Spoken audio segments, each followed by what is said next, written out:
Why is it unconventional? Your Honor, the basic meaning of the word is, it will explain itself. I do not have 4 years of law, but I have 29 years of lawmaking.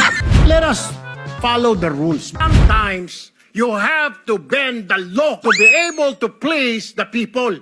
Mas mataas po ang taong bayan sa batas. Am I right? So dapat pag sinabing 2 minutes, 2 minutes. Pag sa amin sa majority, pag 2 minutes, pinipindot nito. 2-3 beses. Totoo yan. Let's start with the circus happening in the Senate because the Tulfo brother, as always, and Tito Soto are putting on a masterclass in political comedy. So as we all know, they had an impeachment outrage. Grabe, no? Iba na talaga ang antas ng katatawanan ngayon sa gobyerno.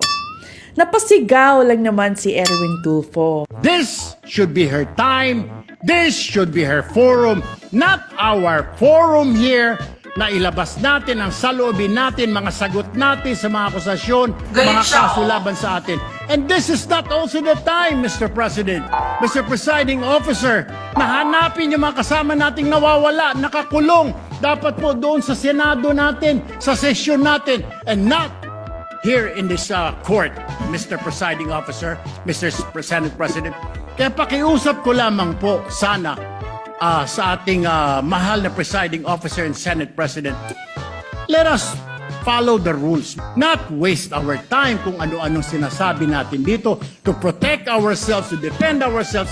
This is not the right forum, Mr. Presiding Officer. Kindly wind up, Mr. Senate Senator Judge President. Erwin Tulfo. This is not the right forum for us to defend ourselves. Bring it somewhere else. Bring it to the press. Bring it to the social media, but not here. Napasigaw lang naman si Erwin Tulfo. At tapos, siya pa rin pala itong panay ang sayang ng oras. Your 2 minutes is running, bro. You know, si Erwin talaga, no? Lagi siyang may pakulo. Laging unang pinagtatanggol ang sarili. And to be honest, medyo masama ang pakiramdam ko this past few days. Pero nung napanood ko siya, biglang sumaya ulit ako. Umayos ang pakiramdam ko sa mga pinagsasabi niya. At hindi lang yan sumali pa ang kapatid niyang si... So dapat pag sinabing 2 minutes, 2 minutes. Pag sa amin sa majority, pag 2 minutes, pinipindot nito. 2-3 beses. Totoo yan. Pero pag sa minority, umabot na ng 5 minutes, 10 minutes. At meron akong record yan. Pinapayagan. Bakit daw kapag iba ang nagsasalita umaabot ng 5 to 10 minutes? Pero pagdating naman sa kanila, 2 minutes lang. Ano ba yan? Bakit naman kasi 2 minutes lang? Alam niyo, dapat tawagin natin silang the Mr. Quickies, di ba? 2 minutes lang kasi talagang wala namang kwenta ang mga sinasabi niyo. I don't even think that you understand what they're talking about. He didn't even understand what Attorney Binluan said. First time I've heard about this Romanov is during the Maisog Leaders Forum in Davao City. That was on January 28, 2024. Correct me if I'm wrong. It was mentioned by Mayor Baste Duterte. What did you mean when you said that BP Sara's response was unconventional? Your Honor, it was a description, Your Honor, of the statements that she made during that press conference. Kaya, why do you consider it, why is it unconventional? Your Honor, the basic meaning of the word is, it will explain itself. Hindi ba siya napahiya nung sinabihan siyang the word itself explains everything? Please lang. Itong mga taong to, hindi na dapat binoboto sa Senado. Isama mo pa si Tito Soto, no?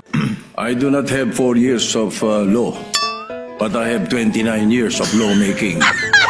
Sabi niya, wala raw siyang 4 years of law school. Wala siyang lisensya, di ba?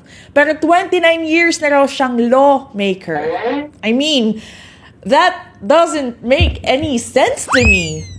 Ibig sabihin ba nito, kung flight attendant ako for 29 years, pwede na rin ba ako maging piloto kahit wala akong tamang kaalaman, wala akong lisensya? Pwede ba yon? Kung 20 years ka namang nurse, pwede ka na bang mag-opera bilang doktor kahit wala kang lisensya? Isn't it a completely stupid way of thinking? Next time guys, let's not vote sa mga ganitong iyakin sa Senado.